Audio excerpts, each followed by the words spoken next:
No, yo to pacho chocana no ku yo mo thai o ít lại video na yo cho sẽ là tao ta xin na cho mình tu mình nhỏ ấy po cho chỉ tao ấy po yo no cho cái ấy po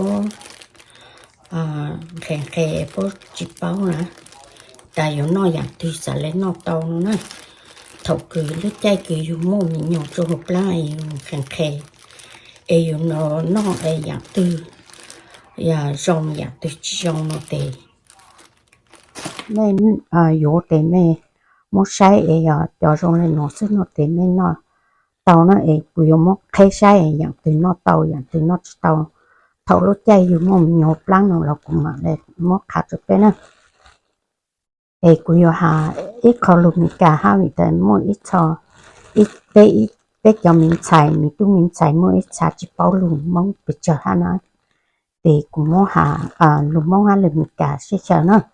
So today I bought this chicken egg and I'm gonna show this video to my kid to understand when you are craving for chicken egg during pregnancy and which one you're gonna eat, which one is not safe to eat.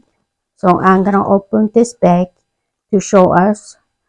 And when you go to the store, because you don't plant your own chicken egg, then you go to the store to buy one and you want to know which one is safe to eat during pregnancy or which one is not safe, then you can watch my video here. And then I'm going to open. Como que como China. Thì como thổ cho cái sai cái mặt sai ta. Nó tàu ha nó tàu nó nè. Thì tu nói do tu bơ nè. This one is sweet flag. So according to my research, they say don't eat this during pregnancy. Nhớ cho hồ cụ kể cho phơi nè, thì bố ta cho bơ nó nè. Cứ luôn bên mình cả hồ sweet flake nó nè. Thì thầu lúc chạy mô mình nhỏ pláng nó, thì son nó nè vậy. Thì cũng muốn hạ ok trên đó nó em mấy mùi dỗ nó thì mình sắp bao thì giờ mấy dỗ tao thì mình cháu mô hầu mấy mô mình nhỏ pláng nó thì mình cháu hầu nè. Vì chọn đó nó thì mình cả hạ lên là cũng xinh nó nè. Vì ta chọn đó nó thì giờ ốt cho có yêu chọn chẳng cho nhẹ nhẹ nó nè vậy. Thì chẳng ốt cho yêu bao mình nhỏ hả nè. So according to research, this sweet flake is good for blood thinner. So when you see your chicken egg, just pull away, set aside, don't eat with your chicken. Bây hạt ta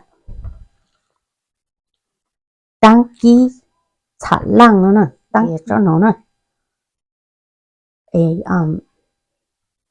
Đăng ký để cho la nó nè. Cho đăng ký nó để nó mồm mình nhộp lăng. Chỉ nó to như chỉ một tay mình nè. Để cho nó cho cá thị y nè. So cô yo lúc bên cả ta sẽ nó cũng dùng tàu nhau trong đó cô lúc lứa nè thì cô mà lên mó sau trong nó nè cho nó cho tăng ký lá nè thì lúc món lỡ thì bé hùa có tới nó nè ta sẽ cô yo món lên thì của hà luôn món lên xí nè thì tăng ký lá nè thì có tới rồi yo có lia nó nè lúc món lỡ thì hà lên đỡ.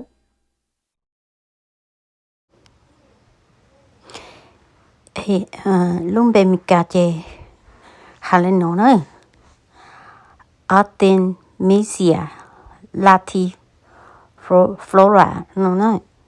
So this is the English name. So it's safe for pregnancy, during pregnancy to eat, and after childbirth, and breastfeed should be okay. And this is safe. chị chọn là nó nữa cho nên nó chị do cái hộ sản lăng nó vậy sản lăng chị do tí lúc mất lấy thì dành tí nữa chị nên rong lên nó chị mong mình nhỏ pláng là nó tao nữa lúc bên mình cả tay hộ you Patorium Fortuny nó nè thì nói lúc bên mình cả mình nhỏ pláng là nó tao ở trong là nó mong mình nhỏ pláng là nó tao you mình nhỏ nhon cho thì là nó tao chịu chán á and it's safe for pregnancy and after birth too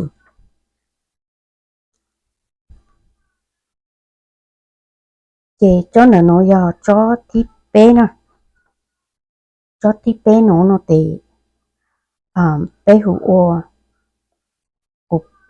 cũng nạ nó dọc cũng nạ ha cũng nạ luôn khá cũng tại hữu ô đăng ký số nó sẽ nó dọc chị lúc muốn lấy bố hữu ô xuống chỉ cho cái nó dọc đó là mà cho nó chỉ cho xuống chỉ ở chỗ nó thì hồ căng nó lết lên rồi ta sẽ cho nó giờ cho bé cho mong tới hồ xuống chỉ cho cái nó ta sẽ cô chỉ hồ lên tới cô hồ đăng ký số rồi mỗi ít xa hồ đăng ký lên nó ta sẽ đăng ký chuông ta sẽ cho đăng ký lên nó tình sợ ha nó so this is one of the chicken egg that is safe for pregnancy so you can eat this during pregnancy and after birth too. Thì nó cho thịt tao nè. Lời thọ mua mình nhỏ pláng thì nó tao nè. So this is the third one. Nó để man chan chua nè. Man chan chua thì cho lên cho tù yên báo lúc mốt lên là gì hùa man chan chua nó sẽ. This is safe for pregnancy. During pregnancy and after childbirth too. Thì cho nó mua mình nhỏ pláng là nó tao. Dù mình nhỏ tăng nhon cho thì là nó tao nè. Man chan chua nè. Man chan chua. Cho là nó thì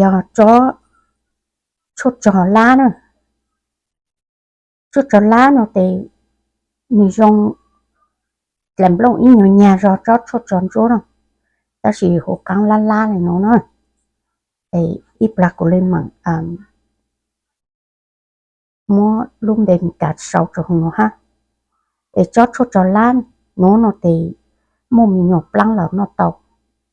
Chỉ phí chỉ số nè. Ha tao càng nhiều mình nhỏ tăng là nó tao nè. So this is chicken egg that's safe to eat during pregnancy and after childbirth. In English name is called Okinawa spinach red, which is safe for pregnancy and after childbirth too. So this is one of the herbs that is very helpful. And this one is one of the plant herb called Okinawa spinach green. Cho nó giờ cho ít cho chọn chúa. Nhà dùng cho cá nó mua mình nhiều là nó tàu. Mua mình nhiều pláng là nó tàu, dùng mình nhiều tăng là nó tàu nữa.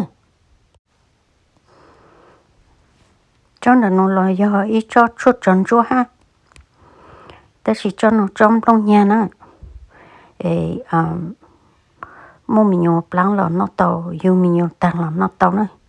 Ta chỉ lúc đây mình cả tê ra yo xem mà lại lúc ổn định đó hết sức. Ta chỉ bảo tránh để cô chỉ sao cho nó nè. Thì mua mình nhiều pláng là nó tao nè. Thì chỉ một tay mình. Ha dùng mình nhiều tăng là nó tao nè. So this one is one of the chicken egg that is safe during pregnancy and after childbirth. That's I know in the morning, but they all safe for pregnancy and after childbirth.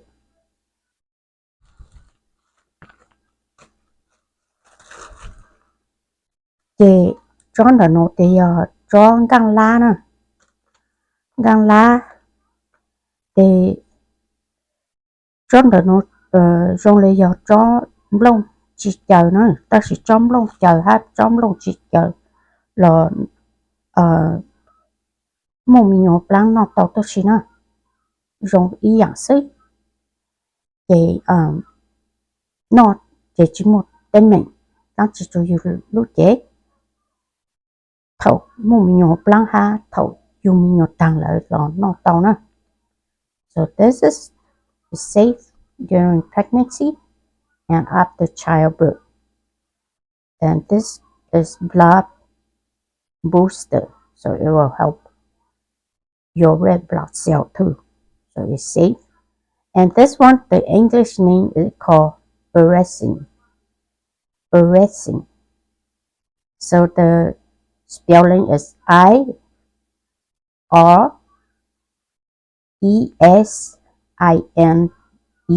Nó vậy. Thì lúc bây giờ lên đỡ. Lúc bây mình cả lên đỡ. Còn bây mong thì găng la sức. Đó là của bố thấu bố hùa chốt của nhà nó vậy. Thì tốt cho nó. Thì nó cũng cho cá thì cũng muốn hạ lên nó sẽ này. Cho tăng cho nó ham mỗi ít từ tàu cá giờ có vô thì mỗi ít từ tàu cá nhau hổ ha. Thì mỗi từ tàu cá lột trâu cá có chữ kháng han tăng tàuอยู่ha. Thì nó từ tàu cá họ nó dùng chốt rồiอยู่nè. So this is all the chicken egg that I bought this time, and everything is safe for pregnancy and after childbirth. And there's lemongrass in here too, but I used the lemongrass already, and the lemongrass is safe during pregnancy and after childbirth, all safe. So cái nó của hạt châu của cho cá để nó của mất khá ta ni mình nhỏ plan để nó tàu lọt chỉ tàu thì lên nó sẽ nên cái cột là video nó cũng mất hà dạng lu mong lu mika lu mất lâu mất lên trong nó trong mấy chồng mình nhỏ tàu cỡ hát tông chưa cũng như ôn đâu lại video luôn là ta chỉ mà đến đây là thì mình làm một số cho tàu họ bao sai thì nó cố ấy lại chắc cũng sót gì bao chốt cho cá nó luôn thay khá cho mình nhỏ cứ chỉ bao xứ bé cho lâu bé mỗi ít cha bé chuẩn nó xứ bé chỉ bao là thọc bé một mình nhỏ lại nó tàu là chỉ tàu han nó nữa vậy mỗi ít cha bé tôi chỉ tàu cho phải sửa tại dạng thì nó chỉ tàu nó ta chỉ cho cứ yo tọt ta là bao nó để yên nó chỉ một tên mình là chỉ safe for pregnancy. So go hale no cho nó sơ ô cho cái nó sẽ hợp cái sai nè. Thank you for watching. I see you next video.